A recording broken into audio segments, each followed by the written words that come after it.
Okay, I will call the July 27th, 2026 meeting of the Delaware County Land Reutilization Corporation to order. It is 1:30 p.m. Introductions, I'm Jeff Benton, chair of this board. Commissioner Gary Merrill is treasurer. Ford Sandra is vice chair? Secretary. Doug. we have so many titles I can't keep. Doug Crew. On behalf of the treasurer, Ken McBride. Okay. So anyway, that's Michelle Bonney, who is the administrator in Orange Township and a board member, is not able to make it today. We have a fairly lengthy agenda, but I think really just 2 or 3 important items, the bigger items on the agenda. First one is to approve the electronic record of proceedings and minutes from regular meeting April 20th and special meeting June 29th.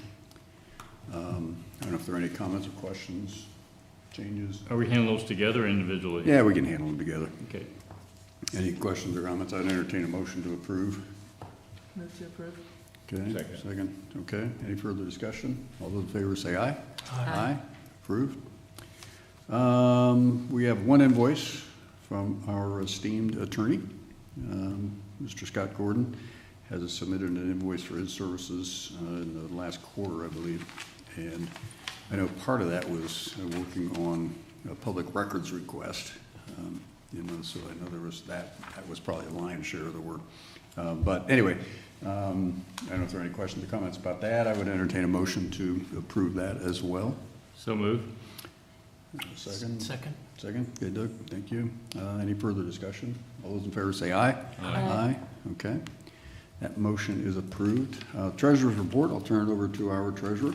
Okay, I'll just briefly go through what's occurred since our last meeting. April, we had one deposit, DTAC revenue of $93,764.11. There was no deposits in May or June. We transferred $80,000 to Star, Ohio in April after receiving the DTAC revenue. Checks written during this period of time, we had 4 checks in April totaling $66,425.20. May, we had 3 checks totaling $6,480.61. And June, 2 checks, REA and C and EE, for a total of $2,131.12. The bank balance at the end of June was $22,270.53. And in interest, if anyone's interested, year to date for Star, Ohio is $5,294.56. And the bank balance at the end of June in that account was $327,474.13. Okay. And that's my report. All right, yeah, just comment. That's part of the reason we want to look at the item number 7, is that we do have a significant amount of funding here in ongoing revenue, recurring revenues. I think we can start to deploy those to support our mission. So anyway, we'll get into that later. I would entertain a motion to approve the treasurer's report. Make a motion to approve the treasurer's report. I would second. And motion and a second. Any further discussion? All those in favor say aye. Aye. Okay. Treasurer's report is concluded. Thank you, Gary. And it's subject to audit, of course. Oh, well, yeah, Yep. always. Okay, number 5 is the current brownfield grant application update. And interestingly, I signed a couple of those agreements this morning with the ODOD.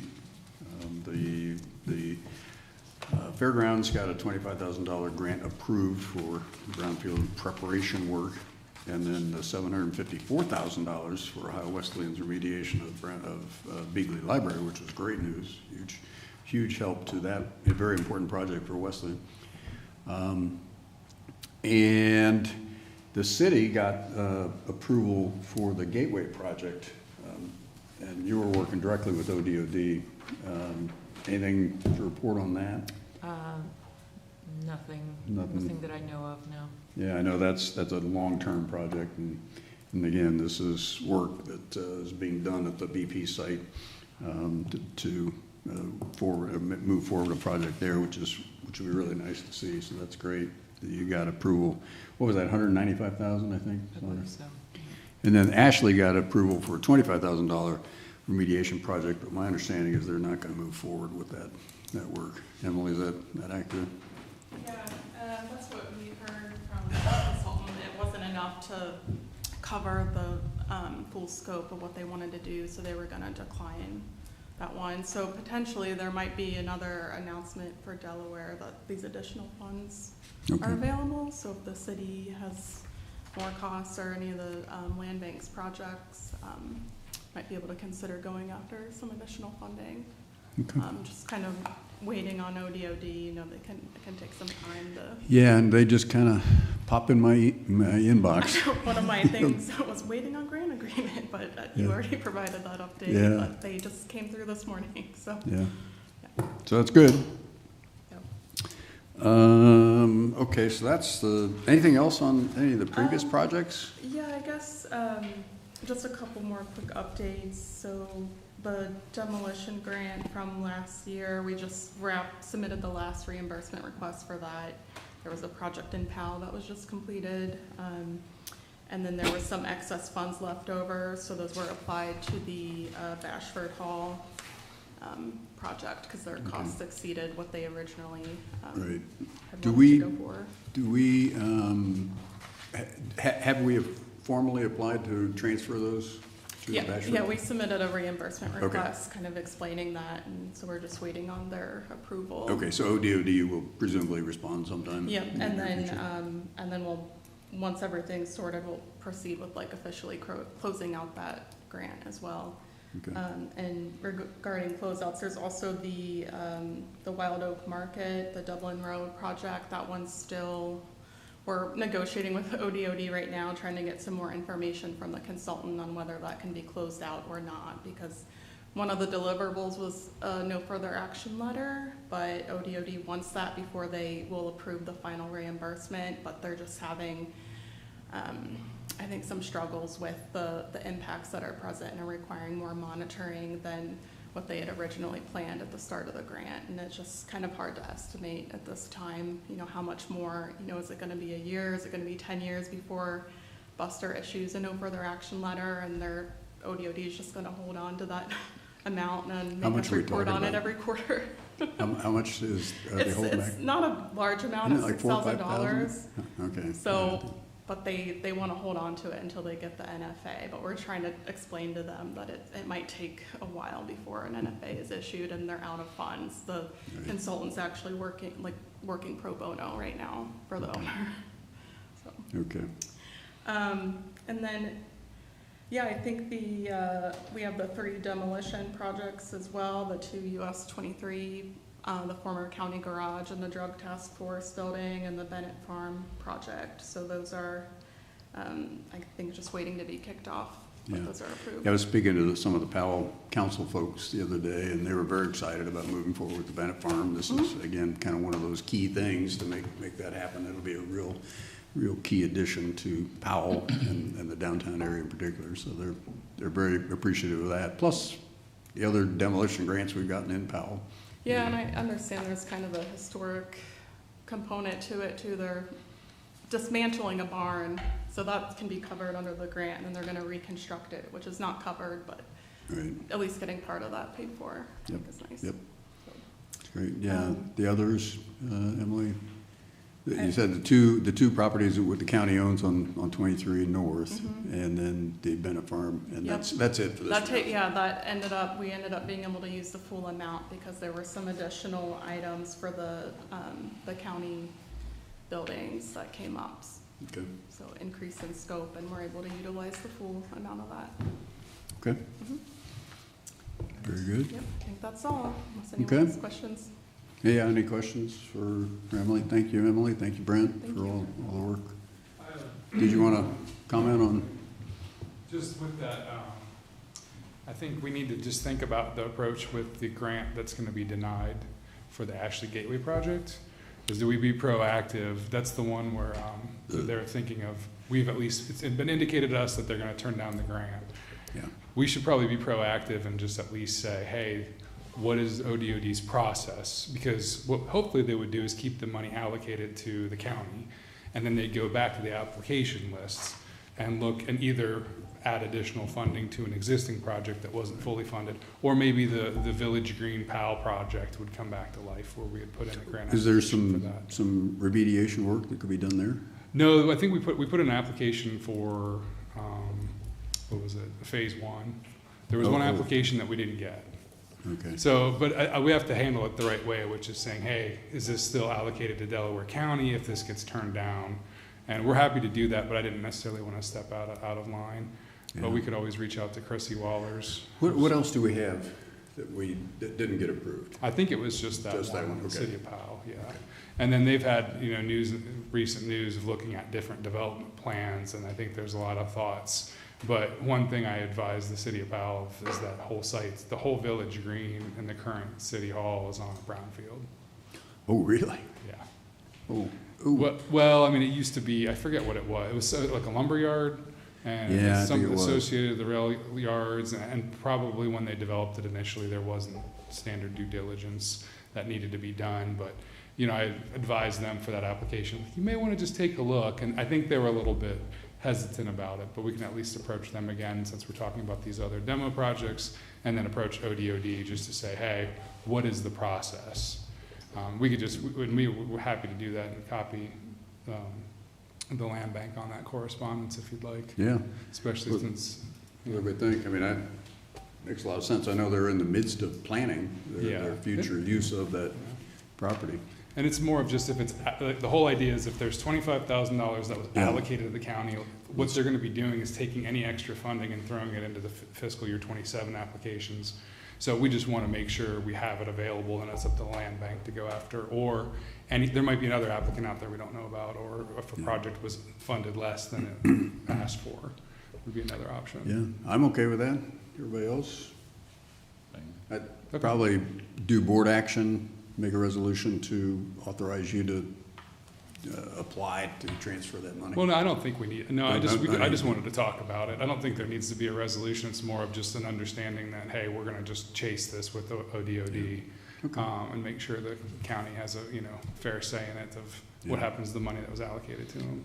I like it. Yeah, so we'll just go ahead and take care of it, especially since Emily has Chrissy Wallers, who's the assistant director, right, Emily? What's Chrissy's title? Emily's she's working with somebody high up at ODOD on closing out one of those demo Okay. grants, so it would be a very easy Great. correspondence. I just didn't want to let the meeting pass by without saying something. What are you hearing out of the legislature for next year?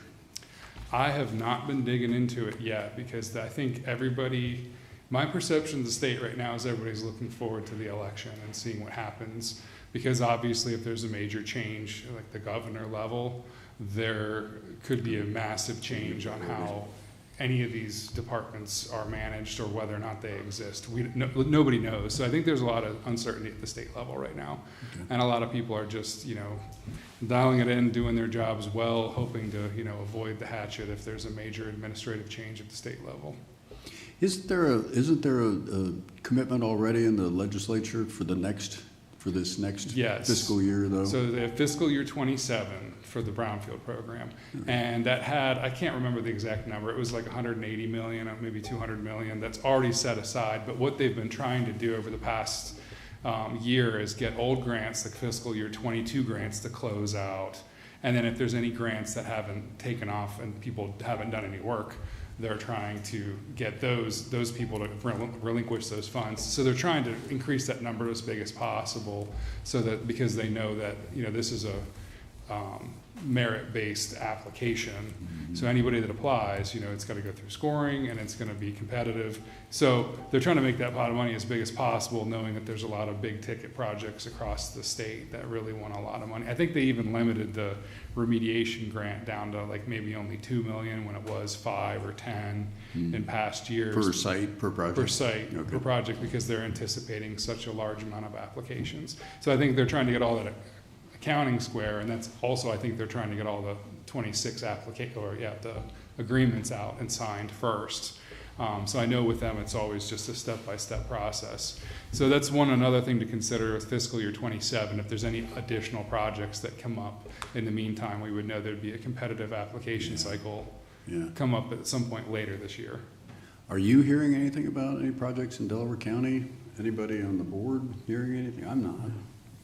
We No. keep talking about it, but in terms of, we've got one demolition project we'll talk about later, but. It may be wise to put out another communication like Yeah. you've had in previous years, but we'll just like simplify it. Say, well, we anticipate this happening some point in the second half of the year. We want to be ready if you have any sites. Here's the guidelines from fiscal year 26, and we just do the same communication. And then we can keep our ears to the ground, but it's been a busy year, so we're not a lot of time to go turn over stones looking for these things. But there's certainly a lot of the people that have applied before, it's a chance to revisit some of those applications and sites. I was talking to Brian Lorenz, our state rep, at the Powell outpatient facility, ribbon cutting, and told him that, again, it's a great program. We love it. We've, improved a lot of properties, but it's only done typically at the end of the year, and you hear months later, so I said, the only thing I would improve about it is make it quarterly or, something like that. And he said, okay, good to know, so. We wouldn't have actual deadlines and Yeah, timeframes yeah. when the program starts. Yeah, because there's been a lot of uncertainty about when it's going to happen. And I get the question a couple times a week, when are the next applications coming out? And the answer's always like, well, your guess is as good as mine, but when it happens fast. Yeah, and and that's that's where we the need other to be ready. Yeah. Okay. Well, it was all. Thank you. Okay, thank you, Brent. Okay, that's the current projects update. Okay, we'll go into the discussion and possible approval of the demolition program, the Delaware County demolition grant program. And I sent out, I drafted an outline of a proposed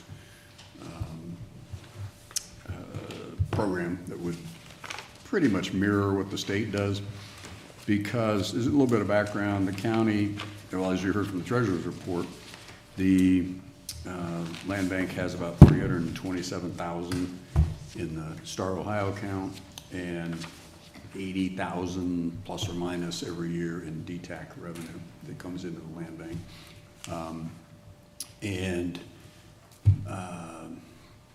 Money is idling, and I'd like to put it to use. I think that's our mission, is to help, fix problem properties.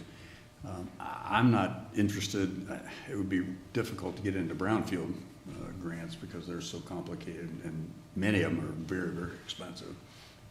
And that would, we just don't have those kind of resources available. But, so anyway, I put together that outline, and I'm interested in discussion on that, see what, because we talked about it maybe a year ago, and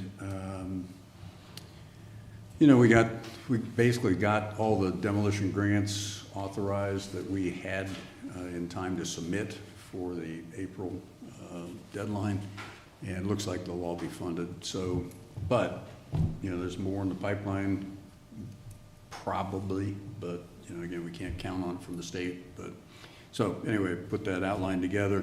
I'll just kind of go through it. Some of the key points are, again, it's to help economic development in particular. It'd be open to basically anyone. Prefer to have a local partner or sponsor, just so that the local jurisdiction, whether it's city, township, village, gets engaged and supports it. I don't think they need to kick in any money or anything, but just a letter of support just to make sure that they're good with it. With a local match. Again, I think Commissioner Merrill's been a proponent of that. Without a local match, I couldn't support it. I don't think it's in our benefit of our taxpayers. So, and I don't use 25%. That may be the right number, but I think there should be some skin in the game. Yep. Yeah, and I sent this out to Michelle Bonnie, one of our board members who's not here today, and she reviewed it and had a couple comments. One of them was what is support by a local jurisdiction. And I said, well, I don't envision, again, being a financial commitment. I just envision it, letter of support, recommendation, or resolution, whatever. And so that's where I'd like to go with that. And then she said, what about funding? I said, well, we got, like I said, we got 327,000, we got 80,000 a year coming in. And, the demolitions are 30 to 60,000 each, so we could do 4 or 5 a year probably. We could eat into those reserves. Some, I wouldn't recommend going through the lion's share of it even, but So anyway, what I'm thinking is the first year, we take 70,000 out of the 320, and then another 25 out of the DTAC money, so basically 100,000 available. Doesn't mean we'll spend it, but it's available, and with the match. And so that's what I'm thinking there. And then her concern was, what about next year? Well, we'll see how it goes this year. We would just budget year by year. You know, next year we may want to, if we don't get much in the way of takers, we may want to up it next year, or reduce it if we get, you know, everything's spent. So that's the thinking there. The ODOD, you know, Brent, you had some thoughts about, you know, using their process, their forms even. Yeah, so for the ODOD program, again, Brent Smith, CEC, they have guidelines. They update these every year. So we've got the 26 guidelines, and then there's a standard application process, which essentially is a checklist. So I think we would just model something after that, because the whole idea is, you know, we want to make sure they have all the pieces and parts, like access to the site. Right. I like the idea of a local letter of support showing that, because we don't know who some of these people might be that apply. You put something out like out this, we could get some pretty outlandish things. So I think it's just as simple as putting together a checklist. And then Emily and I were talking about some kind of scoring system if it came down to being competitive, but we would hope that it would just more not come to that, because I think then we would get into, you have to be very transparent, obviously, when you're putting public money out there, and you have to be very open to having criticisms and saying, well, who did this, whose favor is this? You know, the first project I thought of for this was the fairgrounds. You know, we go out and we're gonna go do all this ODOD grant stuff, and we're gonna find out they're gonna need to tear down barns or something that might be a great use of the county's funds, but is somebody going to cry foul about that?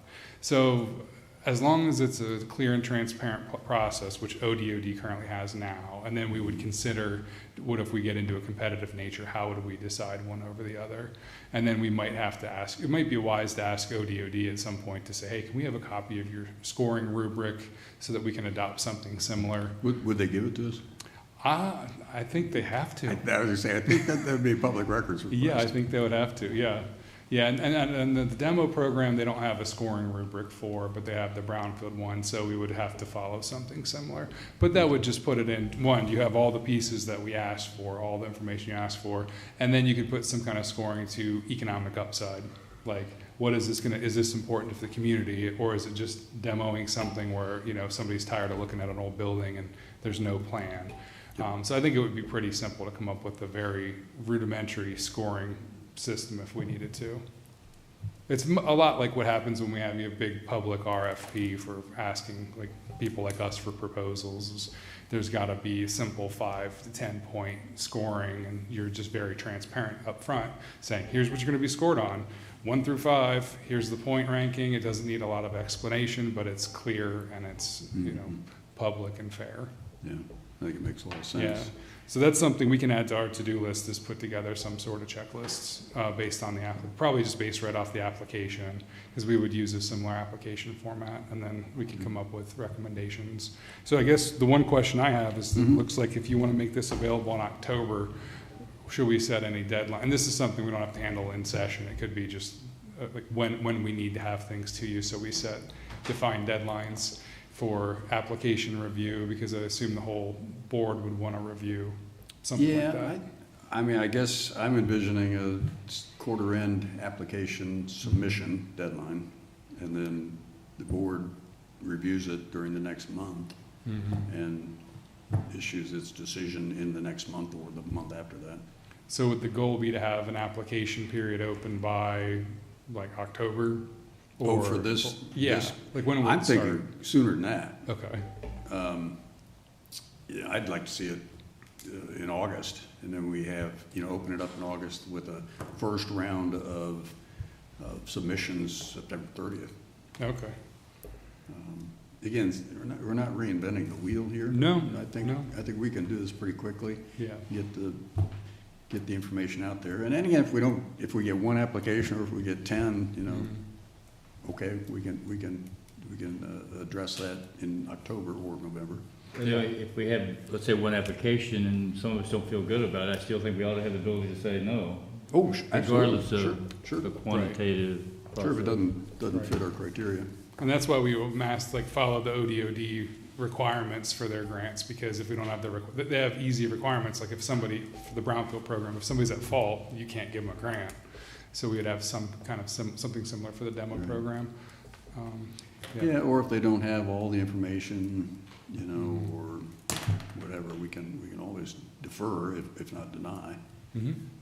And then make sure we'll have an out, I guess is the thing, is make Yeah. sure there's a means to be able to. Yeah, I deny. wouldn't want it just be based on the numbers and someone says, well, I got a 3 or I got a 4, why don't I qualify? Because there Right. could be some subjective things that Right. aren't really being considered. So, and I Yep. can't give you an example, I just want to make sure we have the latitude to say no. Right, no, I understand. Yeah, Commissioner, Yes, the Scott. only thing I would add to it from my legal perspective is I would suggest that the board have the policies and the schedule and the procedure that it wants to apply approved, and then can apply those to any applicants. And so while I understand the eagerness to put that kind of program in place, I suppose I would just caution that it probably is prudent to have those procedures and all that laid out, discussed amongst the board.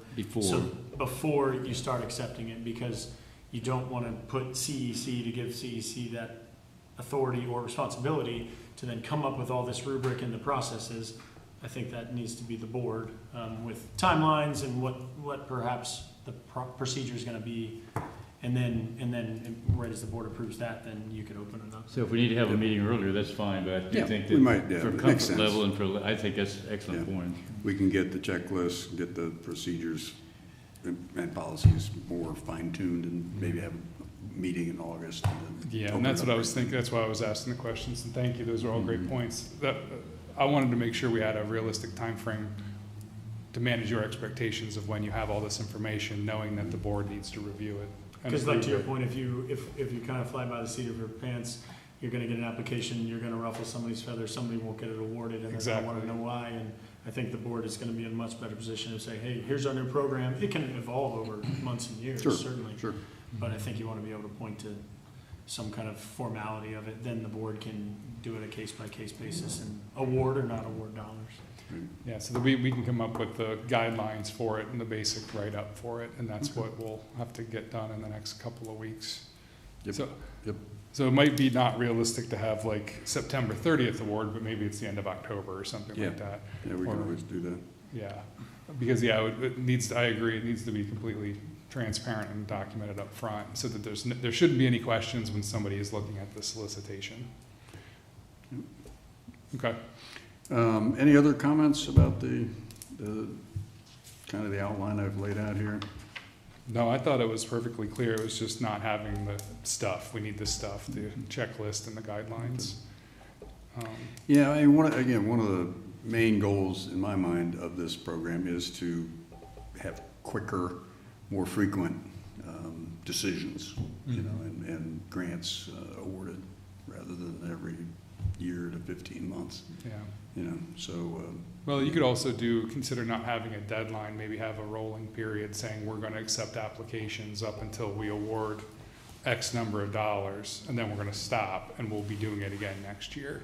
Yeah. So you have other options too. It can- Sure. it's just so you, because if you did it like rolling for a quarter, then Then if you you're don't hear done. from anybody for a month, well, you still have it open and you don't have to Right. put it back out there. So there's that consideration too. Okay. So you can work on the checklist and the scoring matrix? Yes. Okay, then we'll work on getting a meeting in August sometime and And we can distribute it ahead of time and then just be ready to yeah. accept any comments and kind of hash out the details and, yeah. Other comments? Sandra, Doug, I think it makes sense. Gary? I'm just thinking, and I'm not sure even how to frame this, but if someone else goes out and buys a piece of property, assuming they're gonna be able to get a grant, I guess I'm more concerned about properties that have been just sitting out there for a number of years and need to be addressed. Oh, yeah. I don't want someone to game the system just because, and I'm not sure how to frame that, what I'm trying to say exactly. Is that, you're nodding, you kind of understand Yeah, what I'm saying? I get what you're saying. And I don't, someone buying a piece of property that's something to get a grant, I don't know if they should fit in this program.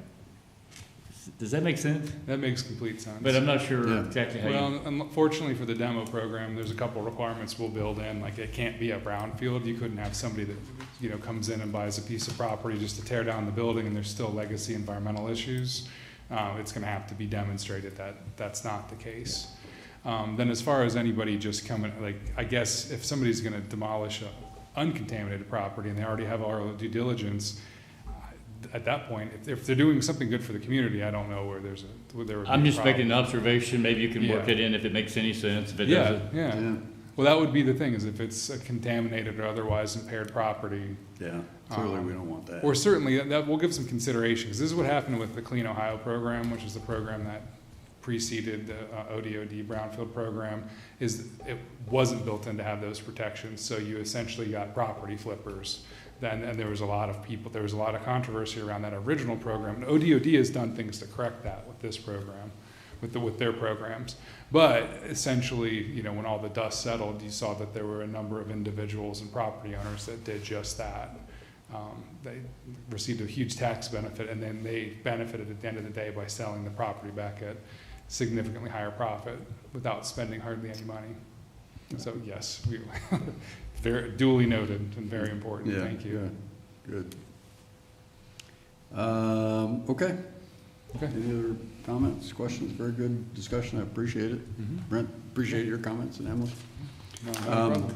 At this point, I would like to have Jeremy come up and kind of talk about a project, because this is an example of what I'd like to see, you know, our board help on local projects.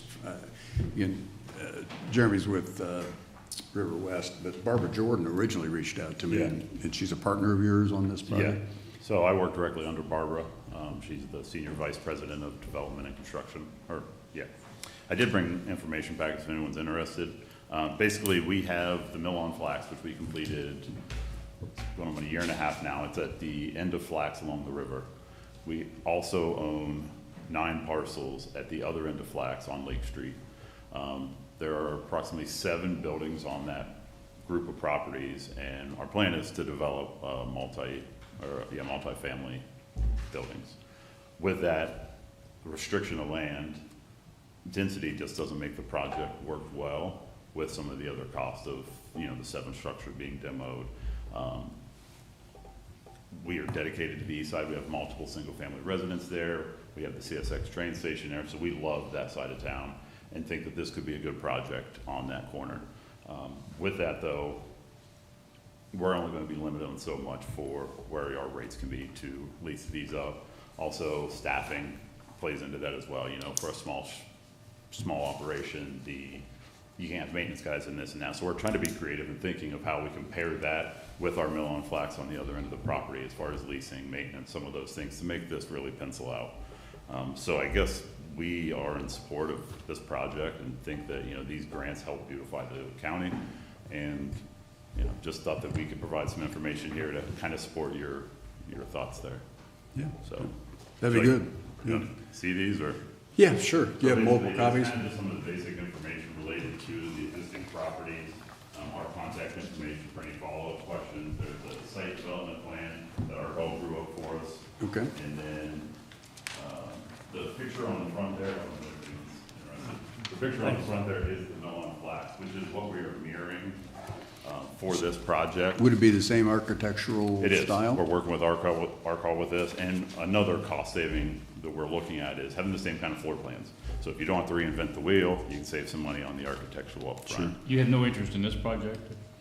No, we just completed that project. So you are part of this Yeah, project? so that is at the end of Mill, kind of behind where Queen's Garage was, along the river there. So that is complete, and it's gonna be the same exterior, the same kind of floor plans, the same style, but on the other end of Flat Street.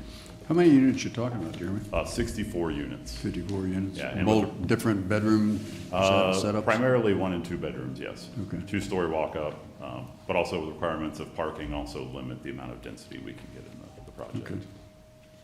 We also own the property on 105 Lake Street, which is on that same corner, but on the opposite side of the street. To also make this work, we're proposing a townhome there as well. Same building, same, you know, floor plans, but be on another parcel. Okay. Oh, yeah, I see it there. on the east side of Lake Street. Yeah, and we've started all the due diligence. The architects are drawing up some of the schematic designs. We have already done asbestos testing and remediation on 105 Lake. We've done testing on 2 parcels on Parsons Avenue.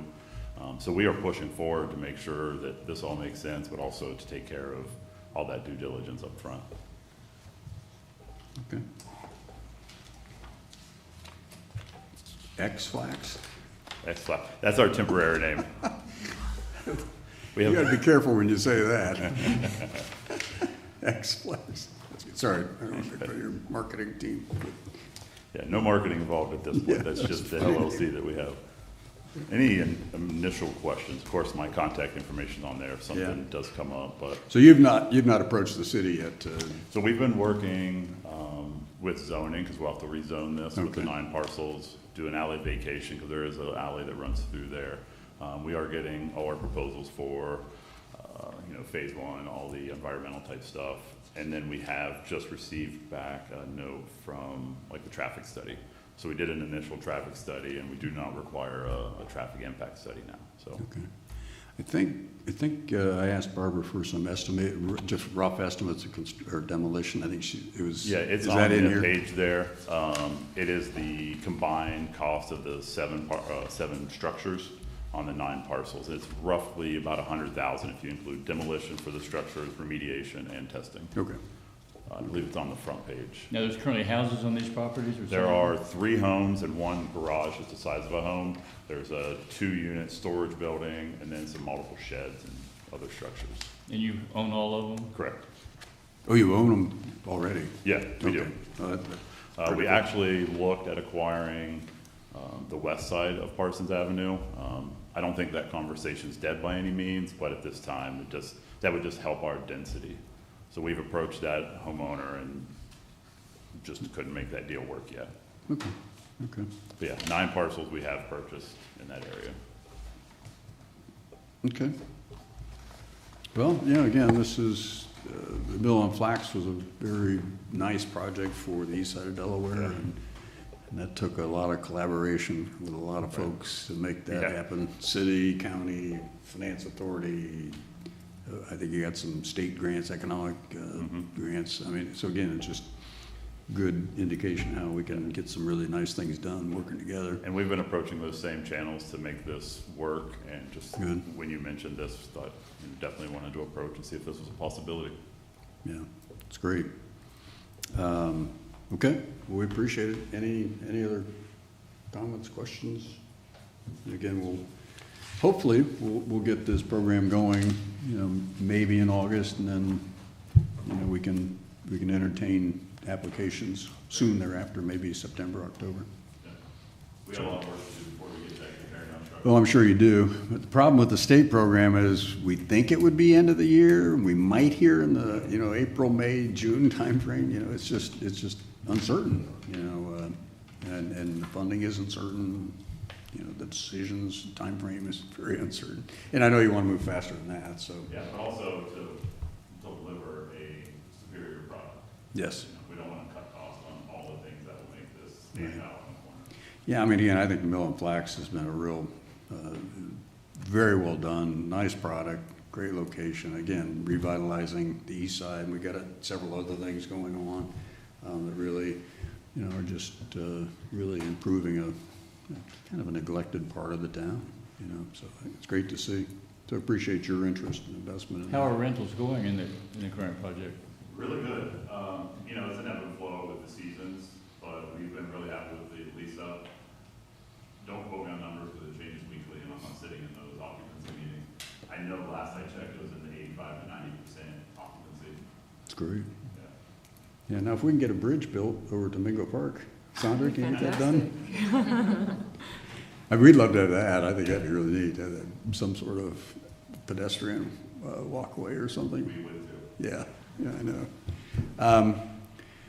Okay, any other questions on the program and Jeremy's project? We'll move on in the agenda, don't have a whole lot left. We do need to change at the state, I'm not sure who discovered it. Justin, did you discover Karen discovered that we have the wrong statutory agent at the state for the land bank. So you want a statutory agent, is that what it is? Yes. Yeah. Or no, maybe Scott, you found it. But anyway, we need to get it fixed. Scott, you have any comments on it? It's pretty straightforward, I Just think. The statute's unclear whether, my recommendation is to just simply identify the Delaware County Treasurer as the statutory agent if somehow you submit all these online, and if somehow it would kick it back, I suppose then we could name Mr. O'Brien again, but if you could avoid naming an individual and having to change it if there was a turnover in that office, then I think that's preferable. So, Yeah. so I would recommend just identifying the Delaware County Treasurer as the statutory agent and, Yep, I think it makes sense with what we try to do with all the board appointments we make and everything is. So we had a specific Position. name before? Yeah, it was Mr. Ranking. Yeah, I made that assumption after. Yeah, and so I think, again, it's been kind of our general practice is to use titles instead of names, individuals' names. So, I don't know, anybody has any questions? I'd entertain a motion to make that application. I did discuss this with Treasurer O'Brien. He's good with the will of the board, but if we go with the treasurer, Delaware County Treasurer, he's fine with that. He is fine with it, Delaware County Treasurer? Okay. Any other discussion or comments? I move we make the statutory agent for the land bank the sitting treasurer at any given Okay. time. Okay. Second. Second, Sandra. Any other questions or comments? Just to clarify, it's going to be Delaware County Treasurer, correct? Right. Yes, I guess I assumed that. Yeah. Okay, all those in favor, say aye. Aye. Opposed? All right, Ally, you got it? Great. Doug, so you could tell Mr. O'Brien, I'll prepare that paperwork and then I'll come up to the office. I still should have him sign it because you have to have a real person signing it. Okay, And the address up there is 145 North Union? yes. Right. Thank you, Scott. Yeah. Okay, I know Doug, you and I talked briefly about a website update or initiating or refreshing a website. Yeah, the previous meeting, and I apologize, I haven't done a lot of follow-up on this. We did have it on the treasurer's website years ago, and I would probably need to go with Ally to see what we need to do to get that back, so. Okay. Yeah, again, especially if we go forward with this demolition grant program, we ought to have a current website. So is Ken okay with putting it under the treasurer's website? I believe so. I'll double check, but I don't think he had an issue. Okay. I briefly remember talking to him about it, not to make excuse, but we are in collection mode right now, so we're Yeah, that's right. kind of Yeah, swamped. yeah. Probably answering a lot of phone calls. Why is my bill a month later than usual? And Yeah. what's this cap credit? And Yeah. I could just imagine. Okay, so we got that done. Doug, maybe at the August board meeting, we can get an update on that. And tax foreclosure, one of the things that we did, and Doug, you were there when John Peterson Yep. created the land bank. We started doing a regular quarterly board meeting update on tax foreclosures, because I know John and Mike and after him felt that pushing properties into tax foreclosure process accelerates, first of all, collecting taxes, because most of them generally pay their past due taxes. Secondly, if they don't, then it goes to auction and they immediately get bought. So either way, it resolves the situation and gets them back into productive use, which again is our mission. So we used to get regular quarterly updates at this meeting from all the tax foreclosures in process. But technically, the prosecutor actually does the foreclosure process. Treasurer kind of pushes or sends over, here are the properties we'd like to initiate a foreclosure on. And then the prosecutor does the legal work to get that done. Correct. Do you have a rough estimate how many properties we'd be talking about? Yeah, do you know, Doug, today? at this point? Well, we did submit, I shouldn't talk out of class. In December, we submitted, the current treasurer, we're working on vacant and abandoned properties. Yeah. So we submitted to the prosecutors, I believe in the range of 50 to 60 parcels that have been advertised previously and never followed up on.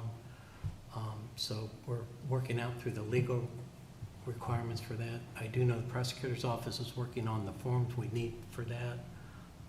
But at this time, we don't have, on those that we've submitted in December, I would need to get you, I don't think anything's moved forward because they're working on the legal documents that need to be done. Yeah, we used to get that, you probably remember, Doug, but I we used do. to get those quarterly updates from the prosecutor's office of all the properties, and there were 10 to 20. Yeah, it'd be At a any one dozen or time. so, yeah. And it would be, okay, you know, negotiating with the owner, been settled, you know, or we're gonna go to auction, that sort of thing. And again, it just pushed, we resolved several dozen properties, I'm sure, over those years. Yeah, and you're correct, it is the prosecutor's office that provided to us, so we will get back in the habit of doing Yeah. that and Great. providing it to the board. Yeah, again, I appreciate that. Because again, it's our mission, get problem properties fixed. I didn't have anything else. I don't know, Commissioner Merrill, Scott, anything else? You got? Sandra, Doug, Brent, Justin? You've been extra chatty today, so. Behind the column there. Yeah. The audit came back clean for 2025 from the state auditor's office. I'm sorry, what? The state audit came back clean.